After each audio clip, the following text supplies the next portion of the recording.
Muy buenas tardes, bienvenidos a una nueva emisión de Prevención TV, ya en su cuarta temporada.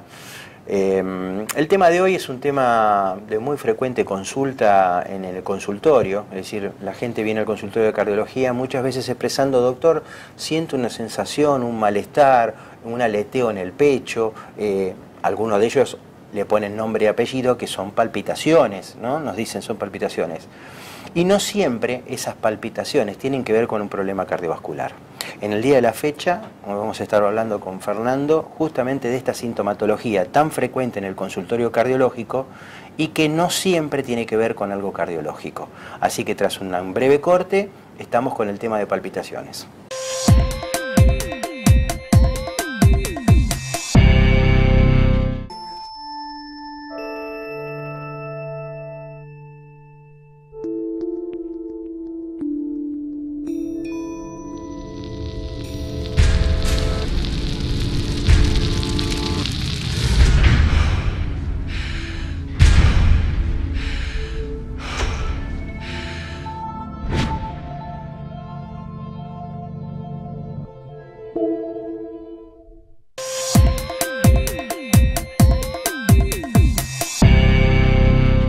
Bueno, tal cual lo planteado en el primer bloque, hoy vamos a hablar de palpitaciones. Fernando. Lo primero que yo quisiera decir es que palpitación es simplemente la conciencia del latido cardíaco. Es decir, yo siento latir el corazón, bueno, eso son palpitaciones.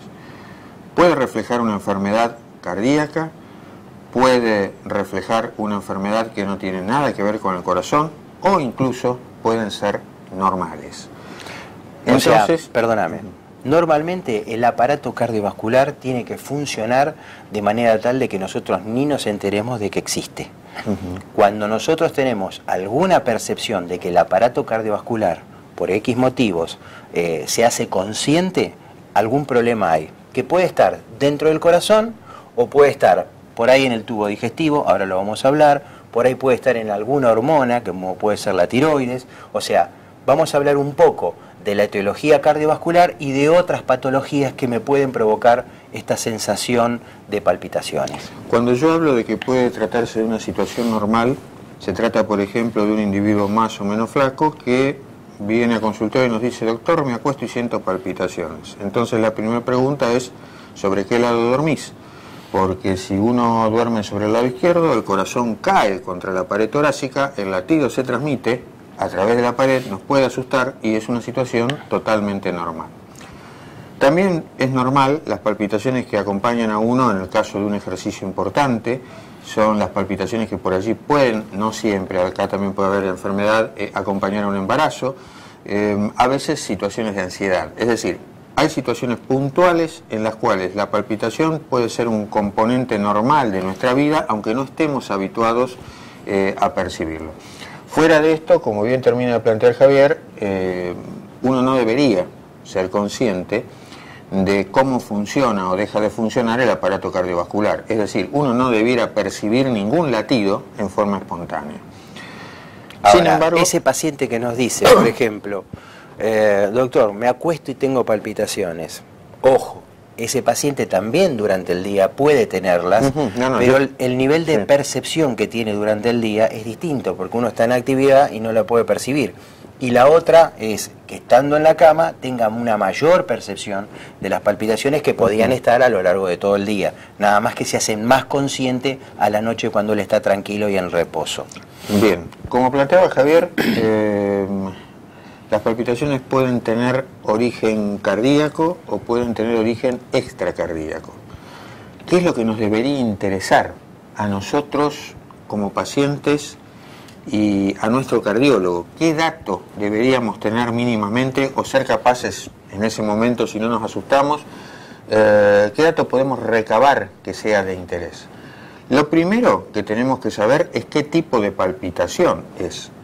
Porque no es lo mismo si es una palpitación donde yo siento mi corazón latir a gran velocidad, lo que ustedes normalmente conocen como taquicardia, independientemente de que cuenten los latidos o no, lo que me interesa es la sensación.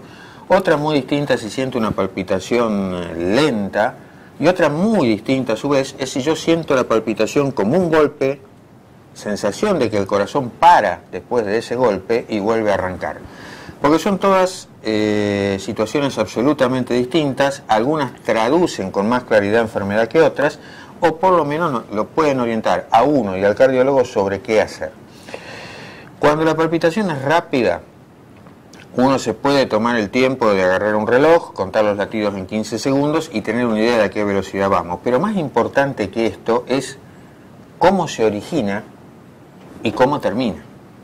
Es decir, si es una situación de comienzo brusco y de final brusco, si es una situación que independientemente de esto se mantiene en el tiempo, si es una situación que empeora o mejora con algún tipo de maniobra. ¿Por qué digo esto? Porque hay gente que conoce su cuerpo, que ya ha pasado incluso por el cardiólogo y sabe que, por ejemplo, después de una palpitación rápida, puede sentir unas grandes ganas de orinar. Y si uno le cuenta esto al médico, independientemente de cualquier estudio, ese es un problema cardíaco que tiene un diagnóstico y tiene una solución, no es peligroso para nada. Cuando uno habla de la otra palpitación muy frecuente, que es esta de sentir, bueno, doctor, siento como que algo golpea el pecho, para y vuelve a arrancar. Eso nosotros lo conocemos como extrasístoles. ¿Qué quiere decir una extrasístole? Uno dirá extrasístole, hay un latido de más. A lo mejor el nombre está mal usado, porque en realidad no es un latido de más, sino un latido que viene anticipado. Llega antes de tiempo, el corazón hace después una pausa en el momento que le hubiera correspondido ese latido y después sigue su camino. No hay forma de saber en el momento en que lo vive el paciente si eso es algo peligroso o no. Es un poco la diferencia que hay entre un lunar y un cáncer de piel. ¿Por qué digo esto? Porque hay que redondear otra serie de estudios cardíacos que no pasan por ese extrasístole. Si todo el resto de los estudios cardíacos son normales, entonces estamos en el momento del lunar. Si en cambio los estudios que organicemos para corazón, ecografía, prueba de esfuerzo, Holter, dan algo profundamente alterado, entonces ese extrasístole pasa al nivel no del lunar, sino del cáncer. Hay que mirarlo de alguna forma de esta manera. Finalmente tenemos que ver en qué otro contexto nos estamos moviendo. Porque no es lo mismo si yo soy un paciente que nunca tuvo absolutamente nada y para mí es una cosa absolutamente desconocida, así por ejemplo el paciente es una mujer con hipotiroidismo. Bueno, estamos aquí en la situación que Javier hablaba de un problema de origen extracardíaco. El paciente que es hipotiroideo tiene que saber que esa tiroides funcionando de más o de menos puede generar arritmia, que a su vez el tratamiento de esa tiroides, la levotiroxina, T4 o como estén habituados a llamarla, puede per se generar arritmia hasta que se encuentra la dosis correspondiente. Sobre todo cuando recién se le instalan la medicación, ¿no? Ese cambio brusco a manejar un hipotiroidismo, a llevarlo a una función eutiroidea, o sea, normal de la tiroides, puede generar el impacto en la caja de resonancia, que es el corazón, que para la tiroides es muy importante y por ahí para la parte digestiva. Nos están haciendo señas, Fer. Bueno, vamos a una breve pausa, quédese ahí, no se muevan, porque después vamos a hablar en el próximo bloque de cómo estudiar esas palpitaciones si nosotros determinamos que es de origen cardiovascular. Vamos a un breve corte y continuamos con el programa.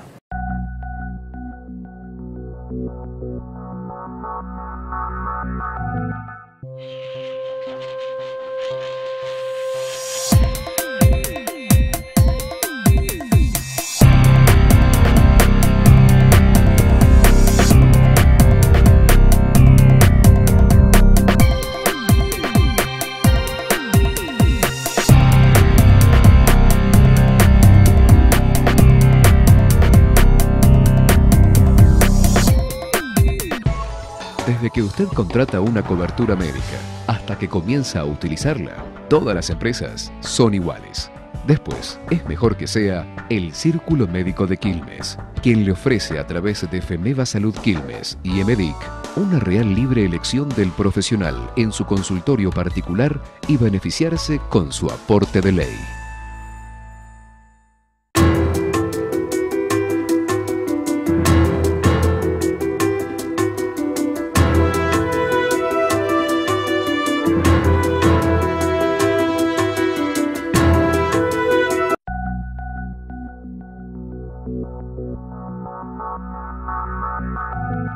Bueno, de acuerdo a lo que charlamos en el bloque anterior y haciendo un breve resumen, estamos hablando del tema de palpitaciones, por ahí para el que nos sintoniza en este momento. Fernando hizo una descripción muy clara de lo que es el interrogatorio de una palpitación, así que es muy importante que cuando ustedes tengan esa sensación, ese malestar, esas palpitaciones en el pecho, que le presten atención, porque los datos que ustedes le aportan al médico son muy importantes como para ya tener una orientación diagnóstica de qué origen puede tener que ver. Tenemos que aportar en realidad todavía dos o tres situaciones más en las que uno tiene que ver cómo moverse. Primero, si yo tengo un problema de glándula tiroides y pasa esto, no me quedo en casa, urgente a una guardia, porque la arritmia que puede venir de esto se puede transformar en algo peligroso. Es decir, si yo soy hipotiroideo, hipertiroideo, vivo una situación de estas, directo a la guardia, directo al cardiólogo, que me traten, más allá de los estudios que haya que hacer. Hay un segundo grupo de pacientes que pueden no tener problema cardíaco y sin embargo vivir palpitaciones, vivir arritmia cardíaca concretamente. Son aquellos pacientes que son portadores de problemas pulmonares crónicos, por ejemplo asma o enfisema. En el caso de que estemos viviendo alguna descompensación del pulmón por infección o por lo que sea, la caída del oxígeno en sangre puede generar palpitaciones y arritmia, pero también el tratamiento que hagamos. Es decir, si uno se nebuliza con determinado tipo de sustancias para combatir esa falta de oxígeno, claro, esas broncodilatadoras, correcto, esas sustancias pueden generar arritmia también. También, o mejor dicho, tampoco es para quedarse en casa esperando qué pasa. Porque si hay que elegir entre la falta de oxígeno o el efecto colateral del broncodilatador, es mejor que se haga en un centro donde se puedan manejar las eventuales complicaciones derivadas de cualquiera de las dos cosas. Finalmente, para todo el que lo ha vivido, antes de entrar a lo que le interesa a Javier, que son los métodos diagnósticos, hay una tercera situación que mimetiza muy bien un ataque cardíaco, y acá el paciente no tiene absolutamente nada cardíaco, y son los ataques de pánico. Cuando el paciente tiene ataque de pánico puede sentir la palpitación que se imaginen, siempre tienen la sensación de que es algo que va muy rápido, de que es un corazón de que va desbocado, tienen sensación de muerte inminente, tienen sensación de dolor en el pecho, de falta de aire acompañando la palpitación, y sin embargo el corazón es sano y nunca tuvo absolutamente nada. Más allá de lo que genera el ataque de pánico. El ataque de pánico en sí lo que provoca dentro del cuerpo es una descarga tremenda de adrenalina. Entonces, esa descarga tremenda de adrenalina lo que va a hacer acelerar el corazón, como hace la adrenalina en cualquiera de nosotros cuando hacemos un esfuerzo.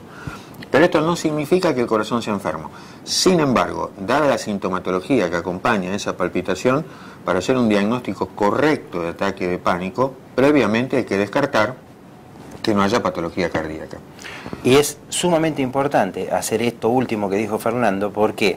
Porque el paciente por ahí con ataque de pánico pasa por varios consultorios y termina en el cardiólogo. Entonces nosotros por ahí de repente ya revisándolo y demás podemos darnos cuenta de que el paciente no tiene organicidad cardíaca. Pero ese paciente que tiene ataque de pánico es muy importante que nosotros le hagamos los estudios para demostrar que ese corazón está sano. Con lo cual, el paciente no es que no va a tener el ataque de pánico, pero si lo tiene, va a saber que nada grave le va a pasar, que no se va a infartar, que no se va a morir, y por lo tanto puede manejarlo de otra forma. Y hay otro grupo, antes de entrar en el diagnóstico precisamente, de patologías, de cómo estudiar la palpitación, que hay otro grupo que es la patología abdominal. Correcto. Muchas veces la patología abdominal, llámese litiasis vesiculares, o sea, cálculos en la vesícula, distensiones abdominales, por ejemplo, una comida que nos cayó mal y nos provoca mucha distensión, la toma de muchas gaseosas y demás que provoca distensión. Nosotros tenemos un músculo que se llama diafragma, que divide el tórax del abdomen. Ese músculo descansa en parte sobre el corazón. Entonces, si hay una gran distensión abdominal, me puede modificar la posición del corazón y generarme algún tipo de palpitaciones. La misma litiasis vesicular tiene cierta relación con el corazón, porque muchas veces nos ha ocurrido que el paciente tenía arritmias, extrasístoles, se opera la vesícula y esas arritmias desaparecen. O sea que la patología digestiva también me puede generar algún tipo de palpitaciones. Hay una patología digestiva más cuando uno es portador de algún problema gástrico, alguna gastritis importante o algún colon irritable. Ese órgano enfermo puede generar una hormona que se llama acetilcolina, no importa el nombre, pero esta hormona per se puede también generar arritmia. Y en realidad, para hacer profilaxis de la arritmia no hay que dar un antiarrítmico, hay que tratar el problema digestivo. Exactamente, exactamente. Bueno, descartado todas estas patologías extracardíacas, el paciente tiene una palpitación y tiene una alta sospecha de que sea un problema cardiológico. ¿Cómo lo estudiamos, Fernando? Hay 3 estudios claves. El primero, por supuesto, es un ecocardiograma. Ecocardiograma bidimensional, Doppler y hasta transesofágico. ¿Qué es un ecocardiograma? Es una ecografía hecha o practicada sobre el corazón. Lo mismo que se le puede hacer a una embarazada para ver su bebé, pero aplicado sobre las cavidades cardíacas. ¿Qué importancia tiene? Bueno, primero nos va a decir si el corazón es de tamaño normal o no. Segundo, nos va a contar cómo son las válvulas internas del corazón. Tercero, si el corazón se mueve normalmente o no, porque uno dice, ¿cómo se mueve normalmente o no? No, si hay un problema coronario viejo o a veces algún problema coronario crónico y larvado, esa parte del corazón afectada por el problema coronario se va a mover menos o se va a mover diferente del resto. Tenemos que estudiarlo usando también un Holter. ¿Qué es un Holter? Un electrocardiograma, pero un electrocardiograma que dura 24 horas.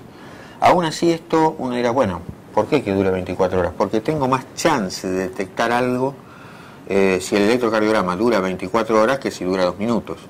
Aún así, uno necesita que la arritmia sea algo frecuente porque si no puede hacer el estudio de 24 horas y no encontrar lo que busca. De cualquier manera. También tenemos Holter D48, sí, también. De cualquier manera, ni un Holter de 24 horas, ni un Holter de 48 horas reemplaza ni puede reemplazar a un electrocardiograma tomado en el momento de la palpitación. Por eso es importantísimo también ir a una guardia. Porque si siento la palpitación, voy a la guardia y me toman el electro ahí, con la palpitación todavía, puedo saber realmente en forma muy fidedigna si hay un problema o no. Entonces, el Holter es más importante que un electrocardiograma, pero que un electrocardiograma común y corriente. Si el electrocardiograma está tomado en el momento de la palpitación, el Holter difícilmente agregue nada. Pero los estudios cardíacos, bien saben ustedes, no terminan ahí. En definitiva, un ecocardiograma no deja de ser un estudio hecho con un corazón en reposo, paciente cómodamente instalado arriba de una camilla. El Holter es un estudio ambulatorio, pero el ambulatorio es muy distinto en todos nosotros. Algunos tenemos ambulatorios muy tranquilos, otros tienen ambulatorios de mucho esfuerzo. Entonces el último gran grupo de estudios son aquellos en los cuales se exige al corazón, aquellos donde, bueno, vamos a provocar realmente una carga de adrenalina en el cuerpo y vamos a ver cómo responde ese corazón. Hay 3 tipos diferentes, dependiendo de los antecedentes del paciente. Uno puede hacer una ergometría convencional, prueba de esfuerzo donde a uno lo sientan arriba de una bicicleta o dentro de una banda rodante. Uno va teniendo que mantener una velocidad contra una carga que se le opone cada vez mayor y cada 3 minutos nos van tomando presión y obteniendo electrocardiograma. Puede ocurrir que con esto no sea bastante y el cardiólogo que nos vea necesite tener alguna imagen cardíaca más allá del electrocardiograma en el momento que estamos haciendo el esfuerzo, es decir, verlo al corazón contraerse mientras estamos haciendo algo. Para esto hay 2 tipos de esfuerzos, 2 tipos de cosas diferentes. Uno más reciente, más moderno, pero los 2 son equivalentes, es usar el mismo ecocardiograma, el mismo aparato de ecocardiograma para hacerlo primero en reposo y luego en esfuerzo y comparar. Y el segundo método es usando radioisótopos inyectables, lo que nosotros conocemos como cámara gamma.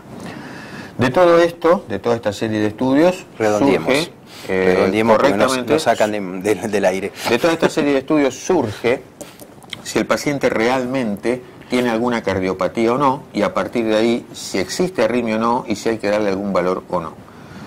Finalmente hoy, a diferencia de otras épocas, tenemos medicaciones que pueden tratar la aceleración cardíaca sin que uno encuentre patología y sin bajar la presión arterial como ocurría en otra época.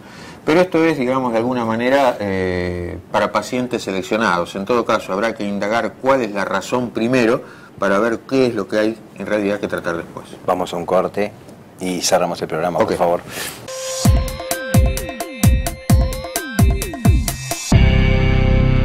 Bueno, esperamos que el programa de hoy haya sido del agrado de todos ustedes, agradecerles la presencia ahí en el televisor, agradecer a nuestros sponsors que hacen posible que este programa salga al aire, así que gracias por pararnos en la calle, tanto a Fernando como a mí, agradeciéndonos el programa, así que eso nos pone muy contentos, que los mensajes que transmitimos en el programa les llegan a ustedes. Cualquier inquietud, cualquier pregunta, tienen las páginas de Facebook para consultarlos y tienen los programas, por supuesto, para poder volver a verlos. Sin más que decirles, muy buenas tardes y hasta la próxima emisión de Prevención TV. Muy buenas tardes y muchísimas gracias.